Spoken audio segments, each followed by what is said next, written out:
At the age of 22 and a half, I got encephalitis. And I was very sick. And I lost my ability to concentrate as a result of that. I was partially paralyzed on my right side, but losing the concentration was the worst part. And for about 2 years, I stayed that way. The paralysis went away, but I could read a newspaper, but I couldn't tell you what it meant. So I was very depressed about that, and my doctor, who was a neurosurgeon, asked me one day if I played bridge. And I was a little bit insulted and said, "Oh no, I'm an outdoor person." I couldn't imagine sitting in a room for hours playing cards. And he said, "You should take lessons and learn how to play bridge. It will help you regain your concentration." I took lessons from a wonderful teacher in Shreveport and didn't understand one bit of it. And so I toiled for 9 months. I went to the bridge house. I would kibitz. I didn't understand it. Someone gave me a book by Charles Gorin, and it was a big, thick book. And so I started playing with the only person who would play with me was a nice older lady by the name of Merry Christmas. And before I would go to play with Merry Christmas, I would open the book by Gorin and just let it fall open on any chapter, and I would read that chapter, and then I'd go play. And then one day I was getting ready to go play, opened the book, and it fell open to preemptive bidding. And it gave an illustration of a hand, long suit, not very many high card points, and you're supposed to open at the 3 level. Went to play, and lo and behold, I picked up this hand that was in that book. And I knew what to do for the first time. And I opened 3 spades, and I got a top board. And from then on, everything seemed to just click into place.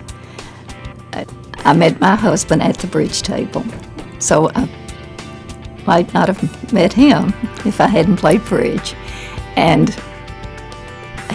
he loved to travel, and he was a great bridge player in his own right. And he was really the one who taught me the discipline of bridge. I told my husband that I wanted to become a world champion.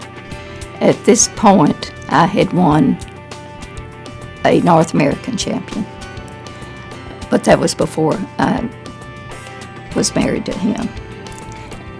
And he said no, he didn't really want our lives to go that way.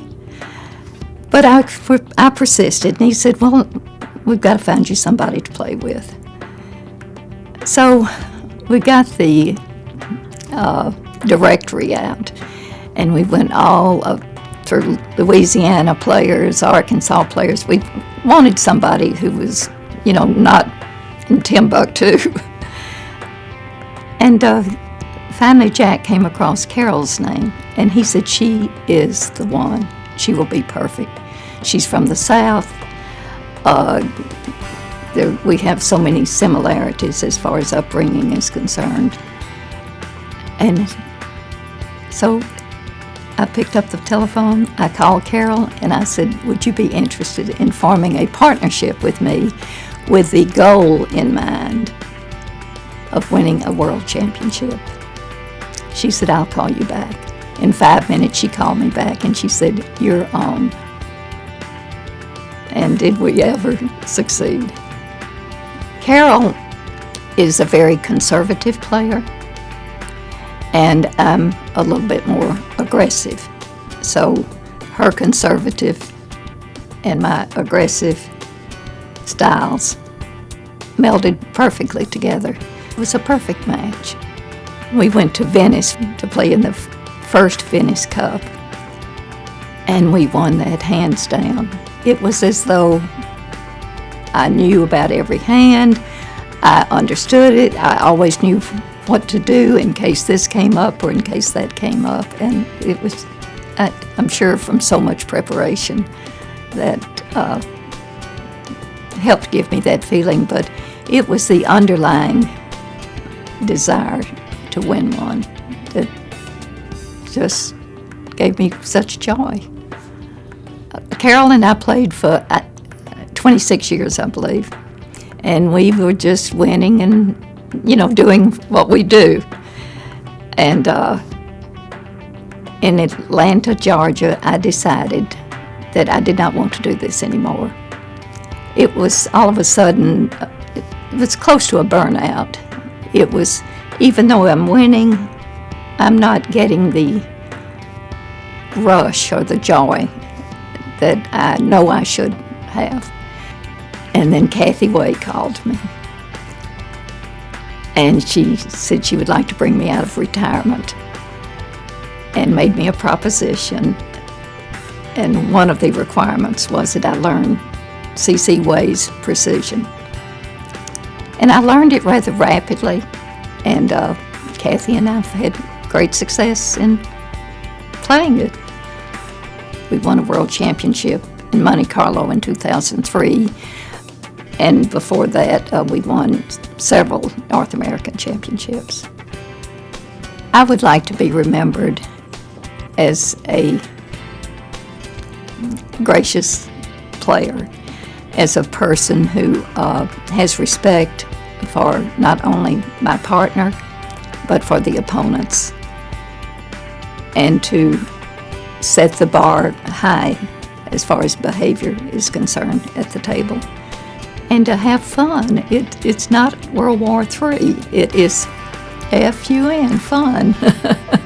Remember to have the fun.